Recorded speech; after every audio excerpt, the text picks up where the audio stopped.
participant in Peru. Emotions like sadness, which comes with identification with a certain story, are very difficult for me. I'd like to just rest from everything. Could you please talk about how to deal with them? See if you can let your emotions become attracted to this bliss and have them attach to the bliss. What I am talking about here is a simple displacement of the direction of the emotions and an appreciation for the all-pervasive bliss that will arise in spite of any emotion. At the same time, even though the bliss arises independent of any emotional arising, it's still necessary for a human being to connect within their own attention the bliss with the emotional structure.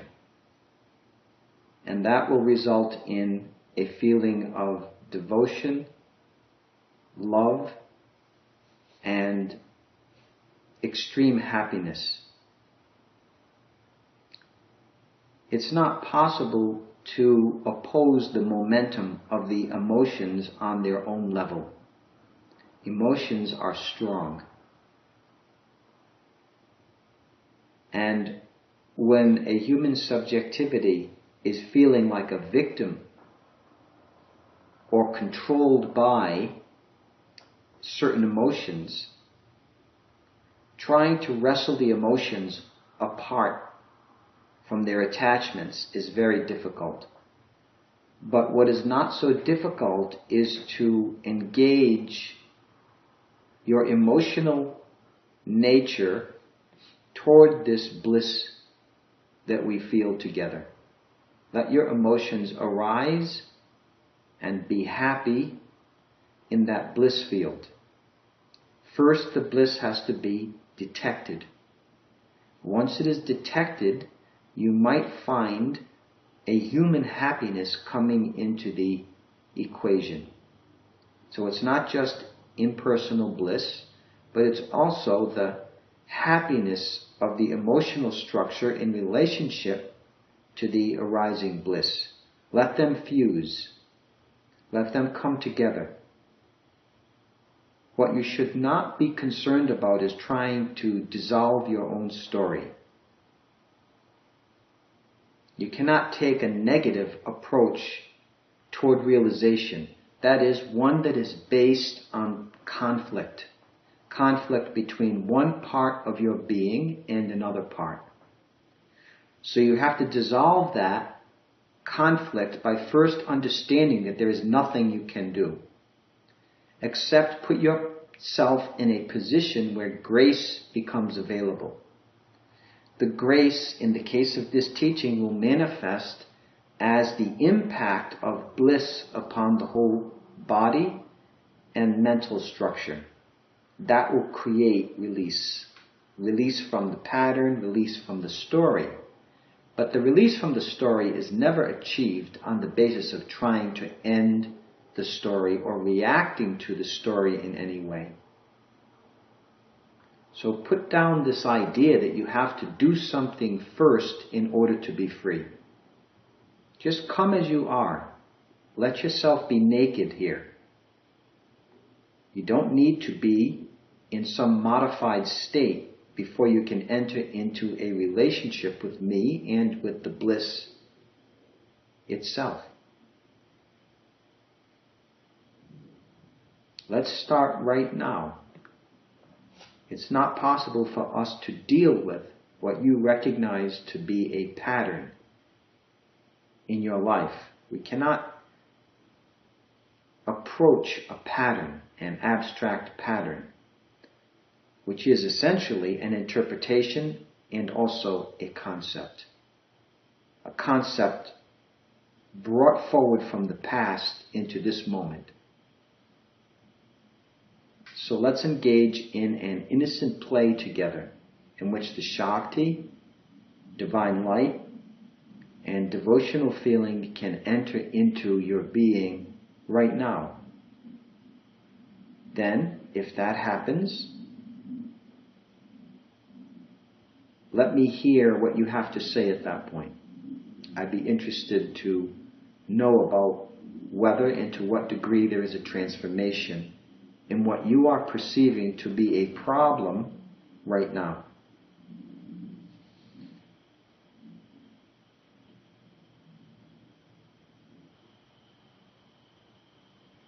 The participant responds, I perceive a vibration in all my body and a silent peace.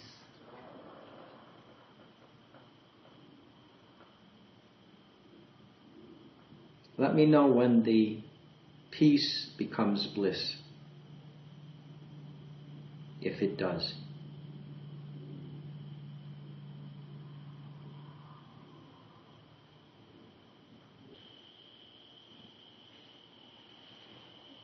The participant in Peru says, I don't know if this is bliss.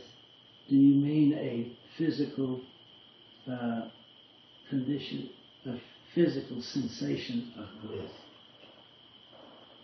The physical could be included in the experience, but the word bliss,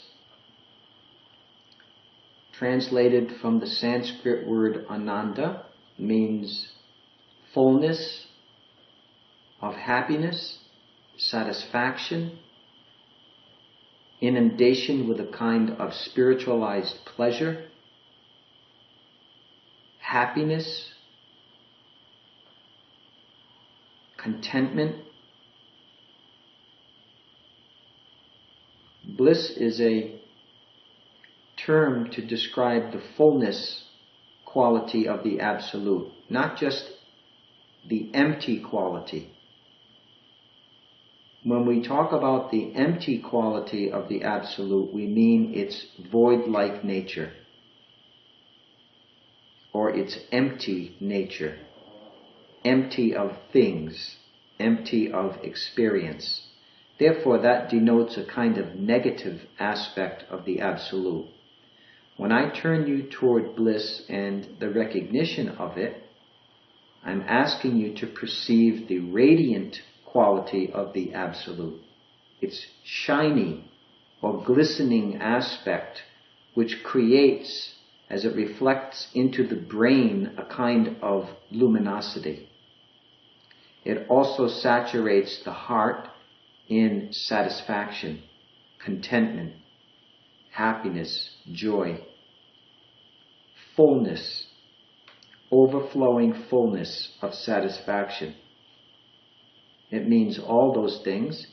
It means more than what I just pointed to. There's something even inexpressible about what bliss is, except that it is a massive field of satisfaction and energy and light. From New York. In the webcast this morning, I felt huge gratitude, but I could not identify bliss. Tonight I am blown away with bliss, and I actually feel that I can see radiant beauty in your form and feel that beauty in this moment so powerfully. It's wonderful. Accept these gifts with great humility and love, and understand that a gift is a gift.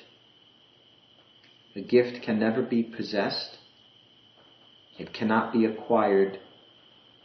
It cannot be lost. It can only be enjoyed, and for no reason, other than it is what is real. It is what is the case in this context of transmission of the self, or transmission of light, energy, and feeling.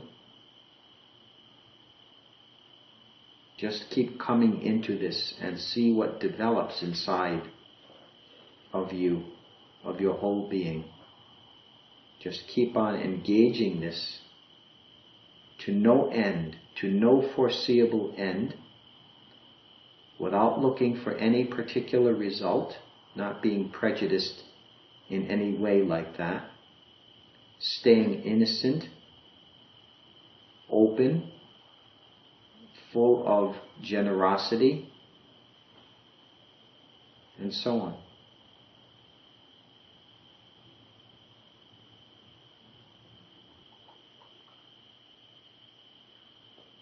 From Peru, I feel everything is okay, like nothing can disturb this beingness. And sadness is welcome here. It's not here anymore, actually. That's a very keen recognition. It's good that you're looking in this way and that you can describe your experience so simply and accurately. As I was saying to the previous viewer who made such a beautiful comment, let's engage this in a way where we feel free from the desire to end this connection. In other words, try not to see this as a single step in a direction you are taking in your life, but instead, let this step be the only step. Don't use me as a means to an end. Become everything with me. Become everything in me. If you have that attitude, you will revoke the linear, goal-directed mind and embrace more generous spirit. You will release the grasping that causes limitation and disappointment, and you will begin to enter into a different kind of experience, one that goes on and on. This requires continual recognition, the continual help of grace, the reception of spiritual current or spiritual radiance, and a willingness to work through, that is, to abide with whatever comes up, to let everything go, and therefore return back into this bliss field, this bliss condition, which is just the nature of self. The participant from Peru comments, now I know I can merge sadness into the peace. Don't say I can. Just say that sadness merges into peace. We can get rid of the I factor and accept it as a gift, as a non-attainment. When you have very deep spiritual experiences and you don't attach to the attainment aspect of it, you get the best result. You get the most powerful effect.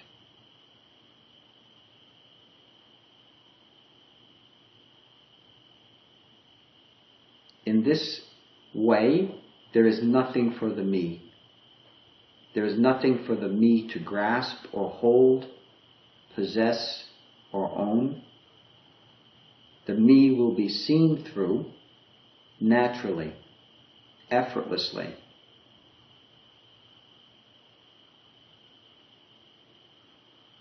And if it's not seen through, it will become identified with bliss. So don't worry about the seeing through language. Don't get caught there. All the language I use is just a tool. It's just there to help you release into this openness. Then the miraculous powers of being will convince you of the rest, of whatever you need to see, whatever you need to understand. The key is to let it happen spontaneously, without contracting. If contraction happens, then that's just part of what arises as what is, in what is. So it's just to be noticed, and then it will be bypassed naturally without any specific kind of strategy to ameliorate it. So just relax and be easy. Don't worry about anything. Nothing can hold back this bliss. You can imagine something called ignorance and make an argument that it prevents bliss from coming through, realization from coming through. But that's just mind stuff. That's just intellectual argument. The truth is that the ground of being, as it arises in experience, has more potency, more dissolving power, more activating power than any other phenomenon. So it's its own teaching. It's not subordinate to anything else. It's not subordinate to psychology or psychological theories. It's not subordinate to religion and theological theories. The self, as a pure being, is what realizes. There's only one self. There's only one being. It's not out there, nor is it in here. It's an omnipresent field. It's in all directions. It has no particular beginning or ending. It's pure recognition. It's pure understanding. It's pure feeling. It's pure knowing. There is nothing outside of it. That's the call to understanding. And also the call to taste it. Both. Both are necessary.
Continue a gentle meditation schedule at home.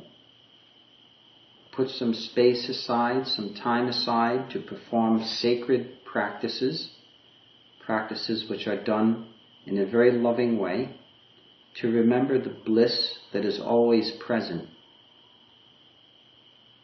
If you are having a difficult time due to the conditions of the world or the conditions of your own subjectivity, then put some time aside in your daily life on a daily basis to enjoy a continuation of what we do here together.